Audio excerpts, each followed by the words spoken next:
Let's do it. All right, what's up, everybody?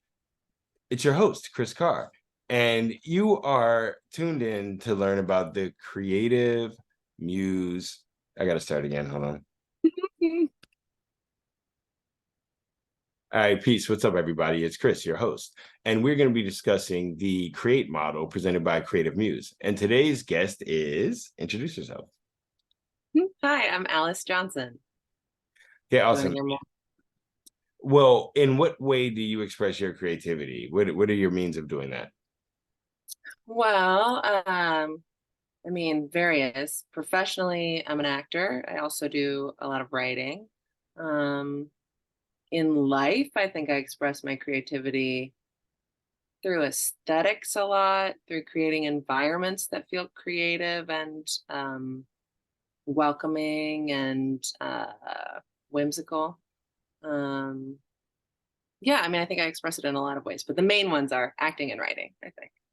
When did you start expressing that creativity, or have you been told of stories or memories you may not have, but like other people being able to acknowledge like when you started expressing yourself outwardly? I'd say everybody in my family is pretty creative, like both of my parents. Neither of them worked in the arts exactly. I guess my mom taught English, but like the arts were always valued in our house. And so I feel like probably I expressed creativity, from the time I expressed myself at all. But um I found the specific avenues that I'm in now. Like I'm a professional actor now. I first started acting in grade school, and I think my very first memories of that are around third grade. I think that was the grade when like all the kids got to be in the school play, and the third graders always got tiny little parts. And then, each year you potentially could get bigger parts as you got older. And I think a big moment for me was fourth grade. We did The Wizard of Oz, and there were only 3 flying monkeys in the play, and they didn't actually fly, but they just were a special part. They weren't like chorus munchkins, and I got one of the flying monkey parts. And so I remember that feeling like that's definitely like a spark for me of what made me think, oh, I can do this. I'm more of an actor than maybe all the kids are. I don't know. And once you realize that, how were you able to cultivate that with acting or with things that require ensembles or collaborative work? It can sometimes be difficult for a young person to nurture that. So what were you able to do to continue growing as an actor? Yeah. It was built into my school growing up. There was a play every year in elementary school and middle school. And so we all did them, and I think learned some stuff right away from those plays.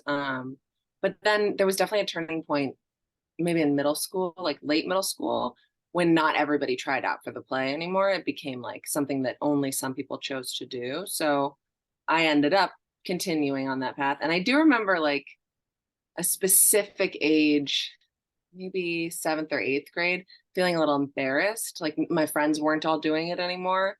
And I was sort of, I remember making the choice that I was going to audition anyway and feeling like, oh, does that make me a nerd? Or like it suddenly was linked to my identity in a new way. But I kept doing it because I really liked it. And then in high school, I auditioned for plays as well. And so really initially all of my learning was just in school, kind of in a regular structure of just like trying out for whatever plays were happening. And then I think, when I went to college, I remember not auditioning for theater programs because I thought it's a hobby. It's just like one of the many things that I do. I also, was in a choir and sang, and I was on the soccer team in my neighborhood, and I had a bunch of hobbies. And so I remember thinking, when you go to college, it's more serious. Like I should find something to really study that's a profession.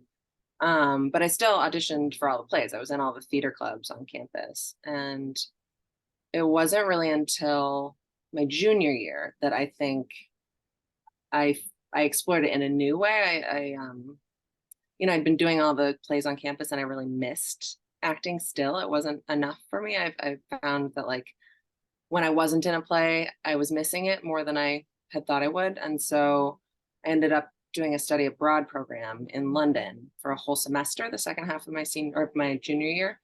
And suddenly I was completely immersed in it, where it was, like 4 months of just doing 6 days a week acting classes of all kinds. Like we did everything from historical dance to stage combat to dialects, Shakespeare. And it was like 9 in the morning to 6 at night. And that surrounding myself with it was really a transformative experience for me. I really felt sure at the end of that experience that I wanted to pursue it professionally. So And then following that program, did you go into additional either workshops, other programs? Did you start working professionally? Were there things that you were doing outside of kind of structured environments to continue to pursue this interest? yeah, when I graduated college, I sort of set myself the goal, okay, I'm going to be an actor. That's what my job is going to be. And so because I wasn't a theater major, I feel like I was working kind of outside of a traditional framework. I remember feeling like, oh my gosh, I have to invent this myself. I have to figure out every aspect on my own because I don't have any friends who are actors. Partly by choice. I think at that age, I was like, ugh, actors are so annoying. I don't want to hang out with them. And I've learned like, yeah, a lot of actors are annoying, but not all of them. I can find ones that I really enjoy hanging out with now. You just have to find your people. But yeah, at the time, I didn't have any precedent around me of like how to do any of it. So I don't even know how I started. I think it was a lot of Googling and, trying to figure out how to build a resume. And basically, at that time, I just joined the platforms that existed at the time. Actors Access and Backstage were the main ones where you create a profile and you get auditions through them. And so I just auditioned for everything. I remember submitting for just like every kind of role, anything that was vaguely in my age range. I was like, I could do it. I could be that. I could be any of them. And so I auditioned for like things that don't fit my type at all. I know now, and that nobody would cast me in. But I just did as many things as I could. And so, yeah, I learned a lot through just doing it. And then probably built on that by meeting people in some of those projects who I wanted to collaborate with. I feel like that was like a whole new layer for me when I started to find collaborators. I joined a theater company. We did work that I was actually really interested in for sort of the first time that was new work. Mhm. Uh, and then, yeah, I took classes. I sought out like anywhere that I could find a cheap class or a class that someone recommended. I'd kind of use money from a Christmas gift and buy a class before I could think about it too much. And so I kind of pieced together an education that way. And then I didn't start writing until I was an English major in college. And so I always wrote, I did creative writing, like little essays and things in college. And I always loved it, but I didn't pick it up again as an adult until my 30s, I think. In my early 30s, someone just encouraged me, someone who I was working with in a sketch comedy group said, I really think you'd be a good writer. You should do some writing. Why don't you try writing a sketch? And so I kind of dabbled with it and got a lot of encouragement. And I think that's always been, it feels a little embarrassing to admit, but I think encouragement is a big part of my creative process. Finding external encouragement actually is very bolstering for me. It's a big part of helping me continue, which I think is sort of the main thing about my creative process is just don't stop, like keep trying. Speaking of that, auditioning for me is just like anathema to my happiness, and I'm horrible at applying for grants for photo contests when in school they had the fashion shows and you have to go try out. Like I've just never really enjoyed that kind of, for me it's scrutiny. Other people think it's like a fun and game process. How do you stay resilient and confident in yourself as you might go to audition after audition, not get something, then sometimes get something, and for however long people are like, oh wow, you're so amazing, and then like not get anything again. Like how do you stay persistent and consistent? I think honestly, a big part of it is natural disposition, that I just am a fairly optimistic person, and that gives me a level of resilience that serves me really well in this job. I think I'm sort of able to uh, feel a disappointment, have big feelings about it, and then move on. And I think that's extremely helpful. I didn't realize how helpful that was until probably the last 5, 10 years. I suddenly realized that was a bit of a superpower for an actor, because you do have a ton of rejection. Um, and really, yeah, I still get nervous in auditions sometimes. I kind of, I think a part of how I set myself up to not get nervous is prepare as much as possible. I've learned that if I, really have my lines memorized and I've thought about the character and the work more than someone else's perception of my work, I have a better chance of not getting nervous. If I'm able to distract my brain with what I'm excited about, like give it the carrot of the puzzle of the character or the beauty of the words that are written, rather than running from like the fear of rejection. That's really helpful. And then also, I think it's a numbers game. Like if you can just, I've learned that if I set up as many auditions as possible, it's helpful to just focus on the next one right away, whether it was good or bad. I try to finish an audition and think, okay, did I learn anything? Am I proud of what I did? How can I replicate that? If I'm disappointed in what I did, how can I try to set myself up to do something different next time? And then what's the next one? Start memorizing the lines and get to work. Is sort of the only way through it, I think, for me. And are there any examples of times where, and not to focus on like rejection, but to where you had periods of not getting things that you hoped you would, and then finally like kind of a breakthrough, or to where like that persistence or that ability to keep just trucking ahead led to something unexpected? Yeah, definitely. I mean, the main one I think of is that I auditioned for this agent years ago who I remember having really high hopes. He was referred to me by a friend. He represents, a person I already know, and that friend put us in touch. And I put a ton of work into preparing for this audition, and really, listened to his thoughts on what kinds of material I should be bringing him, and practiced it a ton.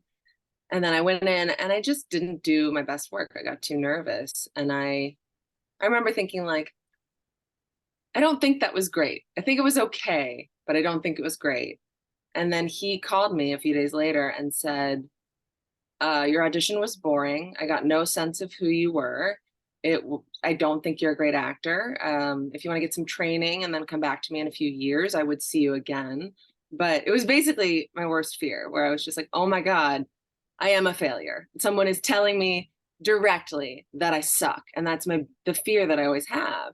So it Right. was this terrible moment. I mean, I remember being on the phone with him on the street and just sobbing when I hung up, just being so embarrassed, and so disappointed, but mostly embarrassed. Mostly I was like, oh, I suck, and someone else saw it. Someone has seen my failure. And that actually was incredibly useful. That disappointment pushed me out of my comfort zone. Like it just shoved me right out. First of all, it showed me that I could have that happen and I was, still alive. Second of all, uh, some of what he said I didn't agree with. And that was helpful for me to know it's not just someone else's opinion that matters. Actually, some of what he said, I was like, that's just not true. And so I gained kind of a strength from knowing what I thought about my work and what I thought I needed to improve on. And then, I talked about it to friends. And I think that, reaching out to a community actually led directly to some amazing, like huge changes in my career. I think I had lots of conversations with lots of people at that time about it. But one, I talked to a friend who was more of an acquaintance at the time, And she said, "Oh, I'm terrified of auditioning too. I always get too nervous. I just on a whim pushed myself to sign up for this auditioning for theater class that's an all women class, and it's taught by this casting director who I know, who's like sort of a big deal. And I'm just going to take her class. Do you want to take it with me?" And I sort of said yes before I could think about it, because I was so determined to not feel the way I was feeling again and to get better at auditioning. And that class ended up being amazing. I mean, that woman, the casting director, really encouraged me to learn about directing. She really taught me a lot about my work. It was really useful to kind of desensitize the nerves for auditions, like doing it over and over again in front of this class every week was helpful. Um, and then I met all these amazing women who I'm still in contact with and have done all kinds of projects with over the years. So I think that's one of many examples in my career where uh, the hardest things or the scariest things pretty much always have led to the best things. I think that for me, and I'm lucky to say that. I think there are people who terrible things happen in their lives and there isn't any good to come out of it. I think I'm coming from a place of privilege a little having that experience, but for me, it has been true that so far, pretty much all of the hardest times in my life have been direct gateways eventually to the best things and to the most growth. And I actually think that's a part of creative process that I learned later, in the more recent years of my career as well, that the hard stuff really should be channeled into art. Grant told me that actually years ago, my partner said, if you're really upset, when you're really, really upset, just write it down, sit down and write. And I never had that impulse. I always was trying to run from what was hard. And I think leaning into it and just not trying to make anything specific out of it, but just exploring it has been immensely helpful every time. And do you think that exploration or that ability to maybe use art as a vehicle or time or space to sort out kind of feelings, emotions, what have you, experiences, have allowed you to learn about yourself um, or to open up kind of areas of thought or intrigue that we normally kind of hide from ourselves? Yeah, for sure. I mean, there are times when I worry, am I just like wallowing in my feelings? Am I becoming only feelings because I allow because they're so much a part of my work that it's I don't know, there's not as much compartmentalization as could be helpful sometimes. But yeah, I think I learn a ton from all of the art that I do. Specifically, I'm thinking about writing. Often when I write, I almost never sit down to write a specific thing. And so the first thing I learn is what's actually on my mind. I think I have a tendency in life to not leave a lot of empty space for my own thoughts or quiet. I'm sort of such an extrovert that I have an impulse to fill all the space with conversations, even if it's a podcast in my ear. But when I sit down to write, the first things that bubble up to the surface are just whatever's been brewing in the background that I haven't paid attention to. And so I learn, and I write 3 pages every morning before I do anything else, just of kind of random journaling with no expectation of art or creativity. But yeah, always the first thing I learn is where I'm at and what's bothering me and what I'm curious about. And then observations. I write a lot of observing other people or things around me, and that leads to more curiosity. So yeah, I think I learn a lot from. And then when I'm in a play, I'm always learning from my characters. Like people talk about actors talking about character hangovers, that like when you finish a project, you find that you're having trouble letting go of some of the mannerisms or the disposition of the character that you've been kind of living in the world of for a while. And that can be frustrating. Sometimes you're like, gosh, that character was so, she never stands up for herself, and she's apologizing all the time, and I realize I'm doing that now. Um, but then other times you think, wow, that pushy lady I just played is giving me such strength. And I'm so proud of myself for like learning that actually I can take up more space in real life. So yeah, you always learn stuff. And that brings me to, I think, one of our last questions, but something I was um, kind of pondering, and you got me there. How do you stay resilient in sense of self as an Mm. actor when, again, I'm being very reductive right now, when people you may not know are giving you the words to say, another person you may not know is directing you in how to say that. There are all these considerations for like lighting and like how equipment works and being on a stage and blocking, so where it's not like real life. But to really immerse yourself in a character, you may, as you say, like have to take on mannerisms or like elements of persona. So then how do you retain that sense of self, like in terms of character bleed over, but then also sense of self with people always telling you about yourself, whether they're people who come to a play or come to a screening or an audition per se. It's kind of a study, I think. I mean, I'm such a people watcher anyway that I'm always staring at everybody else and watching them and trying to figure them out. And so I feel like I'm doing the same thing with the character, and it's a balancing act that you're holding two realities at once. And I guess it feels like I can do that because I'm interested in doing that. But you know, in terms of taking on the character, I feel like when I am playing a character, I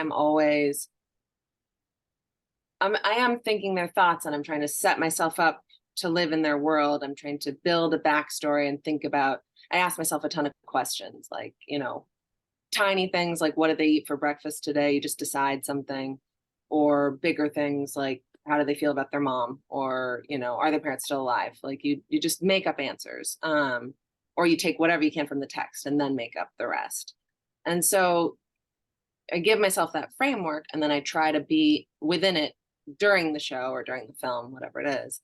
Uh, but also, I am sort of always still watching them. Like, I think it's just how I move through the world that I'm both existing and watching. And so that aspect feels just fun to me. I don't know if that fully answers your question. I feel like the other part about people telling me about myself, I also find that really interesting. I think perception is so fascinating. I think it's so fun. I mean, my favorite thing about the play I just finished was talking to the audience after. I would like run out of the dressing room and trying to talk to the old ladies who were trying to leave, and, you know, just try to casually come across their path, and, you know, absolutely was just forcing a conversation to happen. But every time they had things to say, and they were all different. You know, everybody had thought something different about my character than I had thought, or than the other person I just talked to had.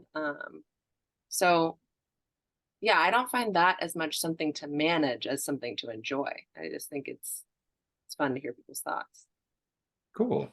Awesome. Well, thank you. For our final question, I'll ask you this. What would you say to a 13 or 14-year-old young woman um, that's being confronted with possible disinterest, opposition, lack of support, or encouragement, as a means of what being resilient can look like? Hmm. Do you mean, sorry, can you say more about that? Do you mean like they are facing disinterest in creativity, like what I described about being in middle school and feeling like I'd be a nerd if I was acting, or Yeah, or people not encouraging, like how you had people that were supportive and saying like, hey, maybe try directing, or maybe like here's some pointers. What would you say that, like, because I don't often, I think when presented with that, it's people are told, well, if you care about it, you'll find a way. as opposed to like, well, a way to be resilient is, maybe spending time with yourself. And if there aren't other people around you, A, B, or C, or, just whatever your thoughts are on what the different ways resilience can present itself, basically. Hmm. Well, I mean, I think a big part of it is a little bit what I was saying before, chasing things that you're interested in. And knowing that they'll change. I think giving yourself, I think flexibility is a huge part of resilience, and a huge part of creativity. And it's a muscle that you build like anything else. So I think, um, for me, something that was really helpful is getting in the practice of trying not to judge things as they happen. Just give yourself the freedom to not, like when I write my pages every morning, I don't expect it to be anything good. And then sometimes there's art in there, and sometimes it's just anxious thoughts I'm getting rid of.